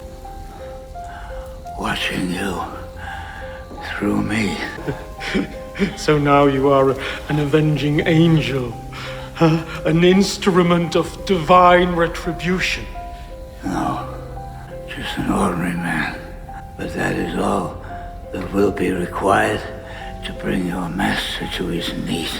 This statement seems to have angered Eichhorst, and he is preparing to turn Abraham into a vampire. He wants him to witness firsthand how vampires achieve victory. Suddenly, the sound of gunshots is heard, and it turns out that Gus and another person have arrived in time. Seeing the situation is not favorable, Eichhorst pushes Gus and the other person away and escapes. Afterwards, Gus checks Abraham's injuries. Seeing that Abraham is fine, Gus tells him to wait here for a moment while he continues to chase after Eichhorst. The two of them walk in a dark corridor, searching for Eichhorst's figure. Suddenly, a dark shadow flashes by, and when they turn around to shoot, it has disappeared. As they continue walking inside, a few drops of white blood fall on Raoul's head, and a nematode lands on his face. In the next second, it directly burrows into his eyeball. In the midst of Raoul's panic, Eichhorst suddenly descends from above and takes Raoul hostage. After mocking Gus, he immediately snaps Raoul's neck on the spot. Gus immediately opens fire, but in the next second,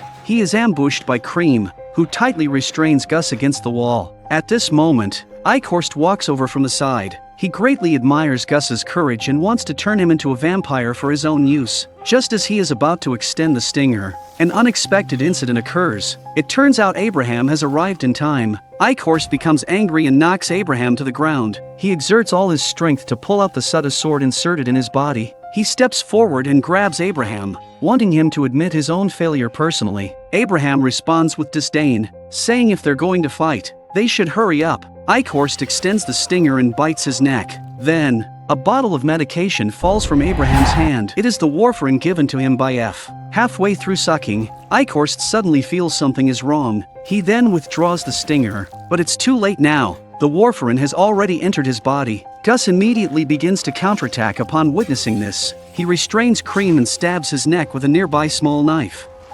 Abraham, holding the Sutta sword, slowly stands up. Looking at Eichhorst, who is spitting white blood, Abraham reveals the truth to him. He took a bottle of warfarin before coming here, intending to die with him. After finishing, Abraham makes him raise his head. He wants the blood ancestor to witness how his underlings are being slain. Soon, through Eichhorst, the blood ancestor sees this scene. I have something to say to you.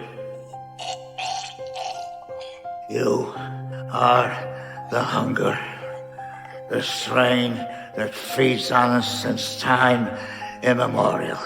But make no mistake, you're still a parasite. And we will flush you out and burn you. It will not be me. It will not be now. But it will happen, no matter how long it takes.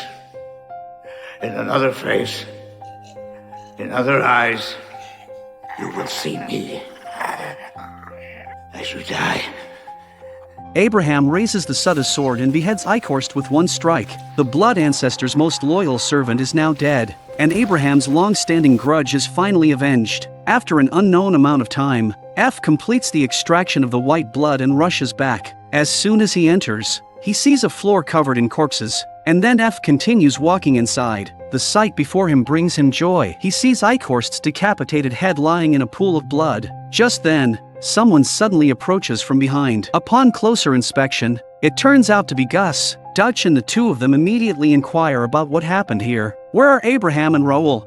Upon hearing that Raoul has already died, Dutch begins to worry about Abraham's safety. Seeing Gus's distressed expression, the two of them sense that something major is not right. Gus brings the two of them to Abraham's room, where he is still studying the oxydolumen. Dutch is relieved to see that Abraham is fine. When he turned around, several nematodes had appeared on his face. Dutch and the others are stunned in place upon seeing this. Abraham says he doesn't have much time left. He needs to understand the oxydolumen quickly. Upon seeing this, F immediately wants to examine Abraham, but Abraham points his sword directly at F, saying he only wants to use his remaining time to study the oxydolumen. F was helpless after hearing this. On the other side, in order to enter Manhattan, Vasily and the others find a boat to cross the river. However, there are many guards on the shore. Since Vasily and the others are wanted, Roman is of great use in this situation. The guards approach to check Roman's identity, and after confirming it, they prepare to inspect the boat. But at this moment, the lights suddenly go out.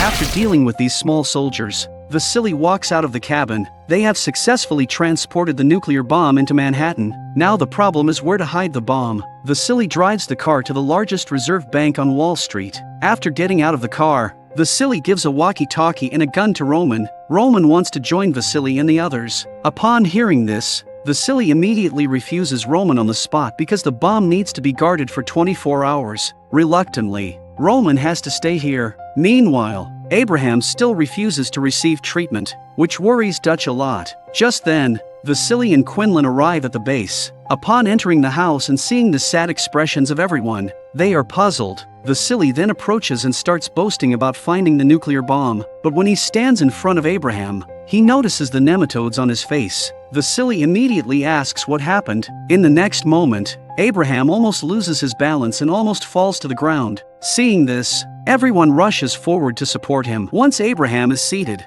he begins to explain his last words. In the past few days, he has found some more clues in the oxidolumen. Upon hearing this, Vasily immediately asks what to do with the nuclear bomb he brought, but Abraham still hopes to use the power mentioned in the book to destroy the blood ancestor, and asks Vasily not to let his efforts go to waste. Seeing Abraham's repeated request, Vasily agrees without hesitation. Then Abraham hands the oxidolumen to Vasily, as he is the most trusted teammate in Abraham's life. After finishing his instructions, Abraham suddenly feels a buzzing sensation in his head. Then he turns around and picks up the Sutta sword one last time. With the support of his teammates, he slowly stands up. He points his sword at Quinlan, hoping Quinlan will end his life. Quinlan walks slowly towards Abraham and takes the Sutta sword from his hand. Abraham kneels down in front of Quinlan. He takes one last look at his comrades who fought side by side with him, and then signals Quinlan to strike.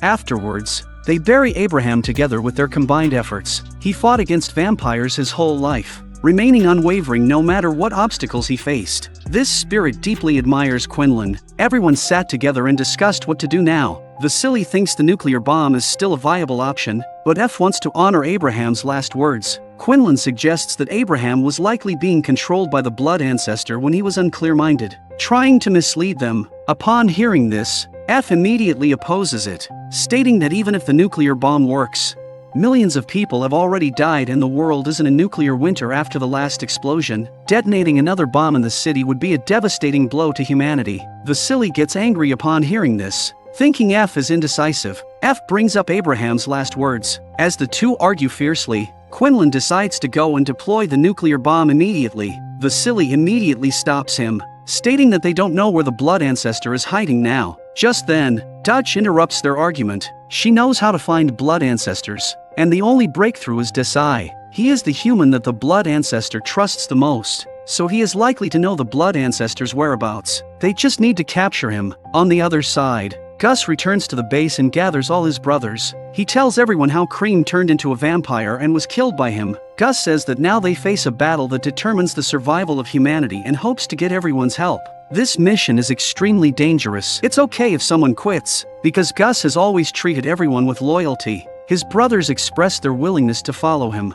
Zack holds a high position among the vampires. Every day, the blood ancestor personally feeds Zack with white blood and even sends Abby, who is about to become a vampire, to him. Under the influence of the blood ancestor, Zack gradually loses himself. Now, Vasily and the others have successfully transported the nuclear bomb into Manhattan. Thus, the blood ancestor summons Zack. He tells Zack that his father is preparing to destroy everything they have built. If they succeed, humans will return to a world of mutual slaughter. Therefore, the blood ancestor is preparing to send Zack to stop all of this. A task only you can perform.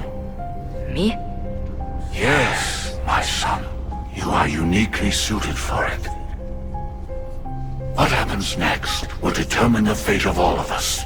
In order to be with Abby, Zack agrees. On the other side, the group is preparing their equipment. Their plan is to first kidnap Desai and then force him to reveal the whereabouts of the blood ancestor. Once they know the exact location, they can accurately launch the nuclear bomb. They pretended to be staff from the partnership and went inside the enemy. Quinlan drives using his vampire identity, while the others pretend to be captured survivors. Upon seeing them, the guards suggest taking these people to the docks for processing. Quinlan immediately claims it's a special order. The guards, realizing Quinlan is a vampire, dare not ask further questions and quickly open the gate for them. In this way, the group passes through the security check without incident. While they are waiting for the elevator downstairs, a vampire guard notices them. As he prepares to approach and investigate, Quinlan quickly steps forward. The guard, seeing a vampire, feels relieved and leaves. Subsequently, the group successfully enters the elevator. F goes to the control room to disable the alarm.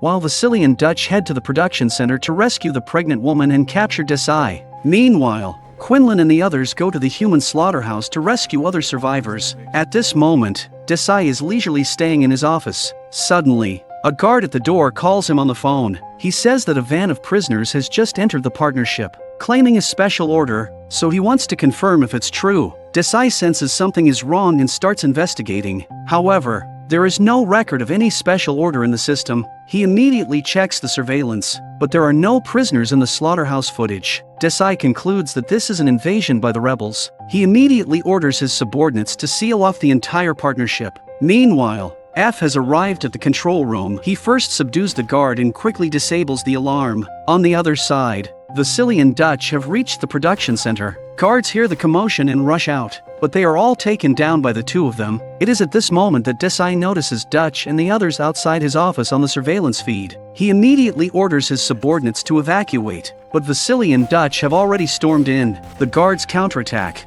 and a fierce gunfight erupts between the two sides. Amidst the chaos, Desai is safely escorted away by his men. Vasily and Dutch easily eliminate all the guards. They then begin to pursue Desai. On the other side, Quinlan and Gus arrive at the human slaughterhouse. The scene before them shocks them in place. Soon, the vampires sense the intruders and prepare to launch an attack. Gus quickly shoots and kills one of the vampires, while Quinlan prepares for close combat. Unfortunately, Gus's gun malfunctions at a critical moment, and the vampires immediately launch an attack on him. Quinlan finds himself amidst the vampire horde, fighting fiercely in all directions. Later, Quinlan finally sees Gus under attack. However, Gus, having received professional training, picks up an iron chain from a cage and fights back. At the critical moment, Gus's followers arrive just in time to kill the vampires. After dealing with all the vampires, Gus immediately instructs everyone to quickly rescue the survivors. On the other side, Dutch and the others continue to pursue Desai and reach the production center.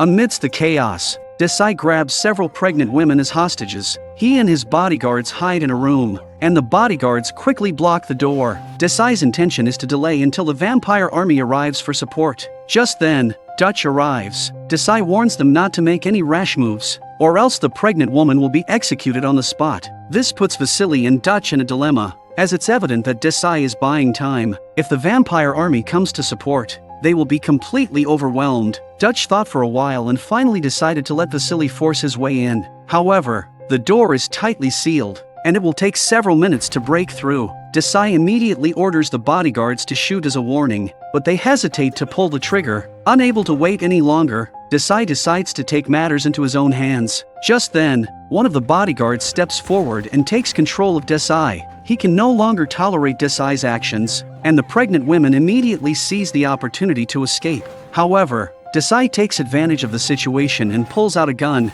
shooting the bodyguard in the chest. He then quickly escapes towards the outside. Just as Desai escapes into the corridor, F happens to come out of the control room. Desai freezes in place upon seeing F and they both raise their handguns simultaneously. However, F is quicker, and Desai is immediately frightened and flees in panic. The scene shifts back to Quinlan's side, where they have successfully rescued all the survivors from the cages. The roars of vampires suddenly came from behind. Quinlan turns around and realizes that it's a mutated vampire. Gus prepares to attack, but Quinlan stops him. The mutated vampire is incredibly powerful, and Gus is no match for the vampires. Soon, a fierce battle ensues between the two sides. At this time, Quinlan accidentally fell into a disadvantage. He was suppressed to the ground by the mutated vampire. Gus quickly shoots the mutated vampire's stinger, allowing Quinlan to catch his breath. The two sides then resume their attacks. At this moment, the injured vampires are no longer a match for Quinlan. Just as Gus and the others are about to retreat, Desai arrives at the scene. He had intended to seek help from the vampires, but all the vampires have been slaughtered.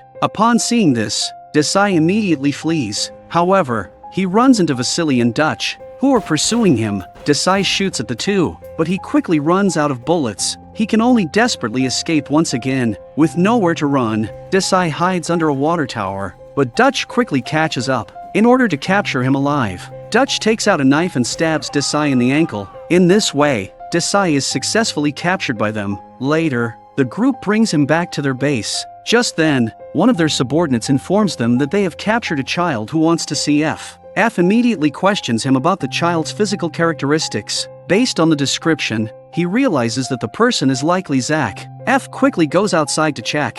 And indeed, the person who has come to find him is Zack. Zack has been groomed by the blood ancestor as his successor, in order to find out where Vasily and others hid the nuclear bomb. Blood ancestor asked Zack to find F. When F saw Zack, he did not feel surprised and immediately locked him in a room. After that, F started asking about what happened between Zack and the blood ancestor during these 9 months. Zack, who hadn't rested for several days, said he wanted to rest before talking. As a father, F did not pressure him and decided to wait until Zack woke up to talk about other things. Then, F left the room and locked the door. At that moment, Quinlan suddenly appeared behind F and started asking what Zack said. F told him to let Zack rest before asking other questions. Then, Quinlan began to raise suspicions. He told F that they had just brought a nuclear bomb into Manhattan when Zack appeared, which was too coincidental. F also realized that something was wrong, so he didn't explain too much and just said that Zack must have been brainwashed by the blood ancestor. As F was about to leave, Quinlan blocked his way again. He warned F not to harm everyone for his own selfish interests. On the other side, Desai woke up from his coma. Immediately, Vasily and Dutch started listing Desai's crimes. He betrayed his own kind, built production centers and human slaughterhouses. To everyone's surprise, Desai showed no remorse. He said that before the partnership was established, humans were constantly killing each other. After being ruled by the vampires, the world became peaceful, and people could live together peacefully instead of starting nuclear wars at the slightest disagreement. All he could do was save more people from this kind of event. Dutch was furious after hearing this. She said that the newborn babies had done nothing wrong, yet they were treated as food and had their blood drained. Unexpectedly, Desai said that those babies had no self-awareness and that by sacrificing them, their mothers could be saved. Dutch couldn't control her anger anymore and started beating Desai. Fortunately, Vasily stopped Dutch. Otherwise Desai would have been beaten to death on the spot. On the other side, Roman was bored guarding the nuclear bomb inside the bank, but suddenly, he heard some noise outside. Feeling that something was wrong, Roman cautiously stuck his head out with a gun in hand, but he didn't find anyone and felt that something was off. Roman slowly opened the door and walked out. He immediately walked towards the direction of the nuclear bomb with his gun raised, and there was indeed someone acting suspiciously behind the car. Roman immediately told him not to move, and then asked him to walk slowly towards the light and put down his weapon. The person immediately raised his gun to surrender. At this moment, Gus pulled out his gun from the side and took control of Roman. This was the first time Roman saw Gus, so he didn't know that they were sent by Vasily. Afterwards, Gus told Roman to put down his gun and informed him that they were sent by Vasily to retrieve the nuclear bomb. Then Gus began describing Vasily's physical appearance, but Roman still refused to believe, stating that his wanted poster was everywhere and anyone could describe his appearance. Seeing this, Gus directly mentioned Roman's name and rank, which only Vasily and a few others knew. Roman thought for a moment and finally chose to believe Gus. Then Gus introduced his comrades to Roman, stating that they were also here to protect the nuclear bomb. After clearing up the misunderstanding, Gus immediately let his subordinates in. They not only had manpower now, but also a whole car full of heavy weapons. This left Roman stunned on the spot, and he then led a few people to see the nuclear bomb. The nuclear bomb in front of them shocked everyone. On the other side, Vasily and the others began interrogating Desai, but he still refused to confess. So Dutch directly opened the iron door. They wanted Quinlan to personally interrogate him. In order to interrogate the blood ancestor's location, the exorcism team had to ask Quinlan to use violent interrogation. After punching Desai to the ground, Quinlan grabbed him and dragged him into the house. At this point, Desai was already panicked, begging for mercy from everyone, but no one sympathized with him, and soon Desai was taken to a small dark room. To their surprise, his wife was also captured by Vasily and the others. Desai became even more panicked when he saw his wife, claiming that she had nothing to do with this matter. Quinlan, ignoring morality at this point, grabbed the woman's hair and gave Desai a final ultimatum. If he didn't confess, Quinlan would immediately drain her blood. Desai still refused to speak, stating that if they betrayed the blood ancestor, they would be better off dead. After hearing this, Quinlan immediately stretched out his stinger and then hovered in front of his wife's neck. Stop it! Okay! Alright! The Master's nesting in the Empire State Building. He's on the 102nd floor. After Zack woke up on the other side, F came to his room. He hoped that Zack could tell him what happened in the past 9 months. Zack had no intention of hiding anything and told F about how the blood ancestor had raised him. He also apologized to F. He knew that once his mother became a vampire, she lost her self-awareness. The reason he resented F at the time was because he missed his mother too much. He claimed to have thoroughly thought about it during the past 9 months. F was relieved to hear this and immediately asked about the purpose of the blood ancestor's arrival. Zack did not hide anything and said that the blood ancestor had sent him to monitor and find out where the nuclear bomb was. F found this hard to believe. He then brought Zack in front of everyone to further confirm whether Zack had betrayed them. Vasily started asking about the location of the blood ancestor. Unexpectedly, Zack's answer was exactly the same as what Desai had told them. Everyone was stunned after hearing this. Vasily then asked Zack to draw a layout of the floor where the blood ancestor was located. Zack took the drawing board and sat on the sofa. Under the gaze of everyone, Zack slowly started drawing. He quickly drew the layout, which turned out to be exactly the same as what Desai had described. However, everyone still didn't trust Zack. Upon hearing this, Zack suggested that if they didn't believe him, they could continue to lock him in a room. After saying that, he slowly stood up and asked F to lock him up again. F had no choice but to bring him back and they both went to the rooftop. It was the first time they had an open and heartfelt conversation as father and son. Zack apologized for his previous rebellion, and F was touched and hugged him. F also admitted that it was his neglect of the family that caused their relationship to break. If given another chance, he would choose to be a good husband and father. Under their mutual apologies, they both let go of their grudges. Just when everyone thought Zack had changed for the better, he accidentally cut his finger while opening a can. F felt sorry for him and immediately took Zack to bandage the wound, unaware that Zack's blood had been exposed. After bandaging the wound, F noticed something unusual and immediately asked if Zack did it on purpose. Zack lowered his head and refused to admit it, but F felt that Zack was hiding something. He started questioning him loudly, and Zack knew his intentions had been discovered. He admitted it directly, and F's eyes filled with tears. He never expected his son to betray him for the second time. Upon seeing this, Zack said that this was all for F. As long as F tells the location of the nuclear bomb, his life can be saved. Zack then mentioned that the vampire clan would be coming soon, and time was running out. Unable to bear it any longer, F pulled out his gun and pointed it at Zack's head. Zack cut his finger while opening a soda can, purposely exposing the scent of blood to attract the attention of so that blood ancestor can come with his man. However, F quickly saw through the trick. He pulled out a gun and pressed it against Zack's head, unable to believe that Zack would betray him a second time. But in the end, F couldn't bring himself to pull the trigger. He told Zack to take care of himself, walked out of the room, and locked the door behind him. F came to his partner's side and then spilled the beans about Zack's betrayal. Upon hearing this, everyone immediately packed their belongings and left the place. Later, they rendezvoused with Roman and the others to discuss their next move. Zack must have had some kind of plan when he named the blood ancestor's location. The blood ancestor had probably moved away and possibly set traps. After hearing this, Quinlan decided to use a strategy of his own. After Quinlan heard this, he decided to go to the Empire State Building alone to draw out the blood ancestor. If the blood ancestor entered the explosion range, there would be a chance to eliminate him once and for all. Quinlan obtained the detonator for the nuclear bomb from Roman and decided to sacrifice himself along with the blood ancestor. Upon hearing Quinlan's plan, the others agreed that it was the only way. The group transported the bomb to the Empire State Building, and Quinlan went in alone to find out where the blood ancestor was. On the rooftop, they found the blood ancestor, and the others immediately detonated the nuclear bomb. At this moment, the blood ancestor and his vampire army found Zack. They were angry to learn that Zack had failed in his mission. Meanwhile, Desai was arguing with his wife when the door was suddenly pushed open by the blood ancestor. Seeing the scars on Desai's face, the blood ancestor knew he had been tortured. He immediately questioned Desai about whether he had betrayed him. Desai, terrified, denied any betrayal. However, Zack claimed that Desai had revealed everything. They already knew that the nest was in the Empire State Building, which angered the blood ancestor. Desai quickly shifted all the blame onto his wife. Before she could defend herself, the blood ancestor grabbed her by the throat and snapped her neck. Witnessing his wife's death, Desai quickly composed himself. He told the blood ancestor that he would never reveal any information. The blood ancestor knew full well that it was Desai who betrayed him by pinning him against the wall.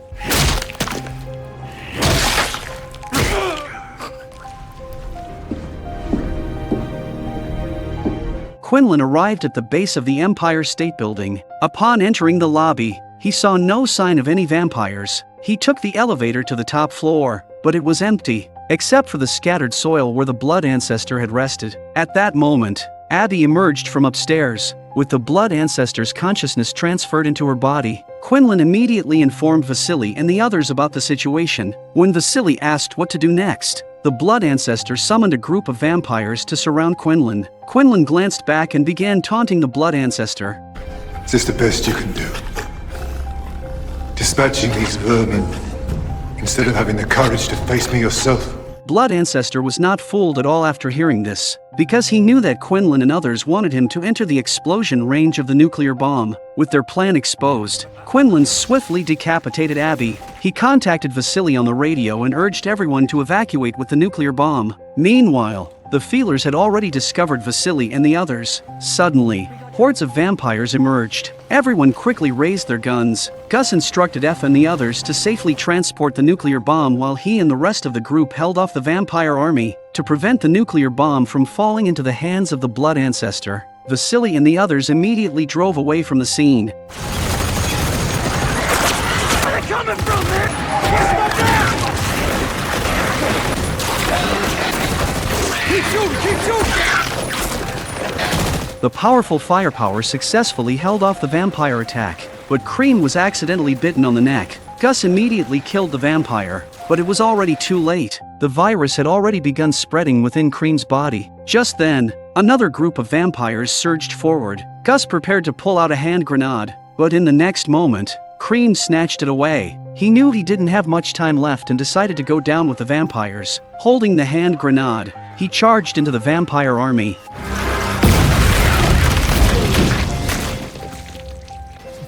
Another group of vampires emerged from behind, but Gus didn't have time to retrieve the weapons in the car. He quickly led his teammates into an alley to escape. Quinlan, facing the swarming vampires, remained calm. He pulled out 2 guns and began firing relentlessly. In a matter of seconds, all the vampires were annihilated. At that moment, the blood ancestor controlled another vampire to appear behind Quinlan. Quinlan was growing impatient.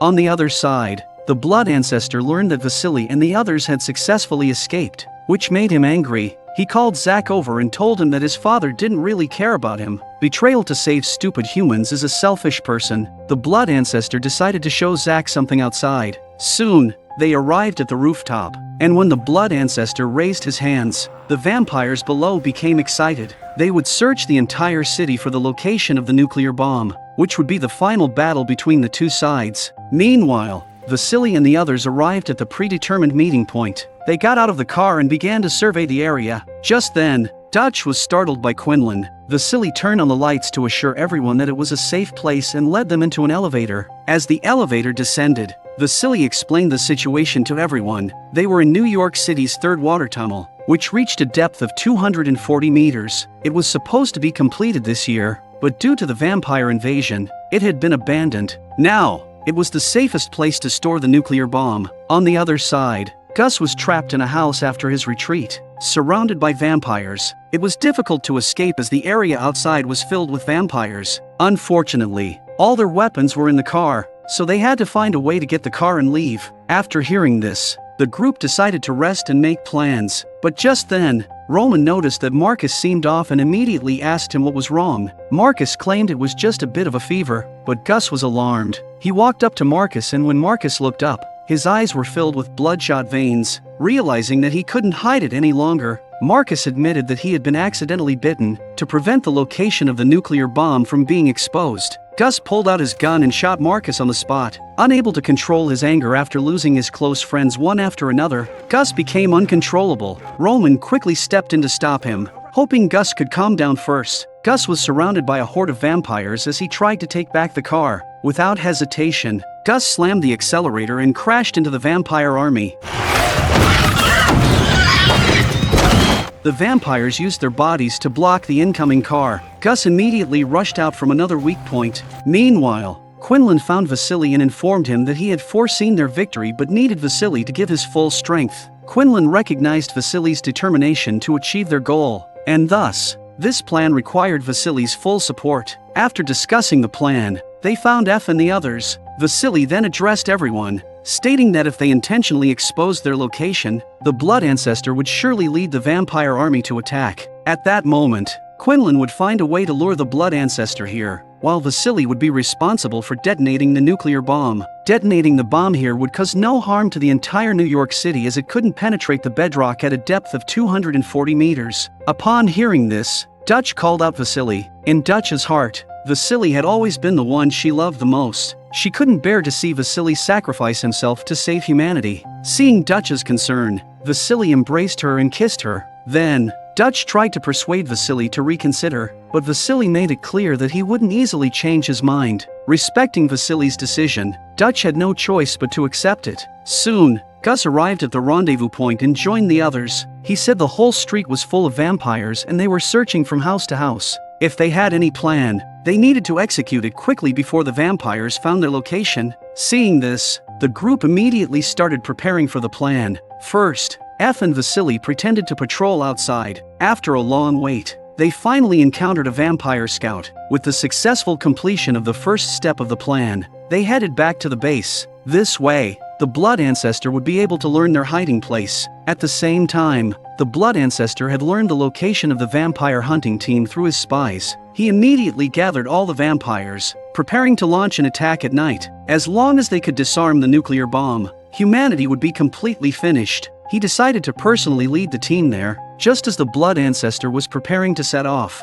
Zack called out to him. Then he ran into his room, took the gun that the Blood Ancestor had given him, and walked out. He expressed his desire to join the fight. Seeing Zack's determination, the Blood Ancestor felt very pleased. On the other side, the vampire hunting team had made all the necessary preparations. Quinlan began instructing everyone to fight while retreating. This way, they could not only weaken the vampire army but also lead the Blood Ancestor to the elevator entrance. Upon hearing the plan, the group immediately went into ambush positions. Soon, several vampire scouts arrived at the factory. Roman and Gus opened fire upon seeing them. After dealing with these vampires, more and more of them flooded in. After firing at the vampire army, Roman and Gus retreated deeper into the factory according to the original plan. Just as the vampires were chasing after them, F and Vasily, who were lying in wait, immediately emerged. The vampire army suffered heavy casualties, but their numbers were still overwhelming as they continued to charge into the factory. This scene was witnessed by the Blood Ancestor, who had just arrived. With a command from the Blood Ancestor, all the vampires rushed into the factory. Seeing the dense enemy numbers, Gus took out a hand grenade and threw it. In the next second, the grenade exploded, tearing the vampire army apart. But before everyone could catch their breath, the Blood Ancestor and another group of vampires charged in again. At this moment, F noticed Zack by the side of the Blood Ancestor. Just then, Gus pulled F away to retreat. Upon seeing this, the Blood Ancestor ordered the entire vampire army to follow. And so, the vampires walked into the ambush points that Vasily had set up in advance. Immediately, Vasily took out the last hand grenade and threw it. In the next second, the grenade exploded among the vampire horde. Silver powder fell on the vampires, causing a burning sensation that instantly rendered them unable to fight. The group quickly rushed out and began clearing the vampires. At this moment, the Blood Ancestor's throat moved, emitting a kind of ultrasonic wave. Humans who heard it would feel dizzy. This caused Vasily and the others to lose their ability to resist on the spot. Just as the Blood Ancestor was feeling triumphant, the uncontrollable Quinlan suddenly charged out from the side. He directly barged into the elevator with the Blood Ancestor and Zack, then suppressed the Blood Ancestor. Without the interference of the ultrasonic waves, everyone immediately stood up and launched a counterattack. At this time, F saw Zack on the elevator, at a loss for what to do. As soon as he stepped forward, Vasily and Dutch quickly closed the elevator door and the elevator fell down. Now, the plan was left with the final step, which required Vasily to go down and detonate the nuclear bomb. While Dutch and Vasily bid their final farewells, F slipped into the elevator. Seeing this, Vasily immediately ran towards the elevator entrance. The two of them knew that F went there for Zack, but they didn't know if F would give up detonating the nuclear bomb to save Zack. At this moment, Gus announced that more vampires were charging in. Dutch and Vasily immediately plunged back into the battle. Meanwhile, Zack woke up after reaching the underground. He didn't see the figures of the Blood Ancestor and Quinlan. He only heard the intense sound of fighting outside the elevator. At this time, Quinlan and the Blood Ancestor were engaged in a fierce battle. Both were using all their strength to attack. Quinlan had been waiting for this battle for 1,000 years. In order to kill the Blood Ancestor, Quinlan had made thorough preparations. In front of the Blood Ancestor, Quinlan was slightly inferior. Although he managed to dodge a fatal blow, Quinlan accidentally injured his arm. The Blood Ancestor grabbed Quinlan and threw him to the ground. Then, the Blood Ancestor pulled him up and unleashed a brutal beating. At this point, Quinlan had lost all ability to resist. Although Quinlan managed to tear out a flesh spike from the Blood Ancestor,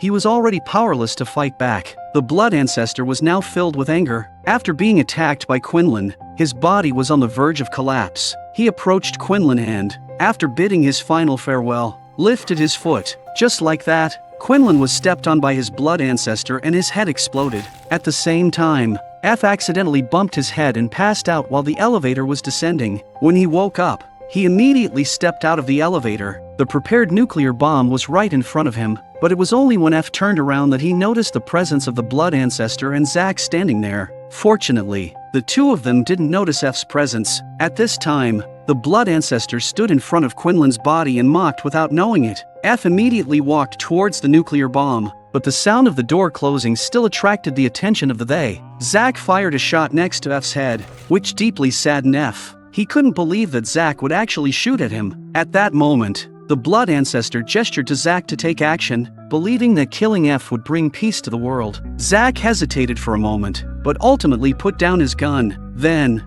Zack turned the gun towards the Blood Ancestor and opened fire. Seeing Zack successfully buying him more time, F prepared to detonate the nuclear bomb. However, the Blood Ancestor crawled back up once again. His body was on the verge of collapsing, and he grabbed Zack, preparing to switch bodies. Just as the Blood Ancestor was about to succeed, F rushed over and pushed the Blood Ancestor away. The two of them immediately engaged in a fight. The Blood Ancestor took the opportunity to start replacing the body.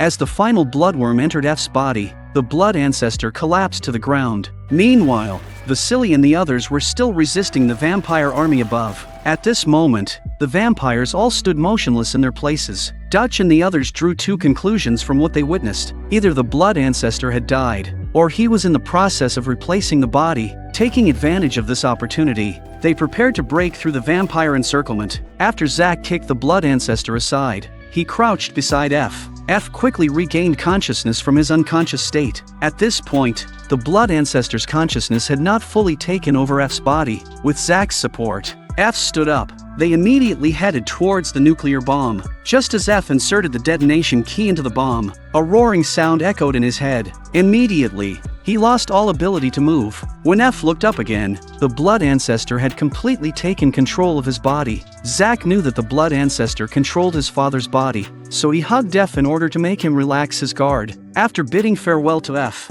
Zack pressed the button on the nuclear bomb.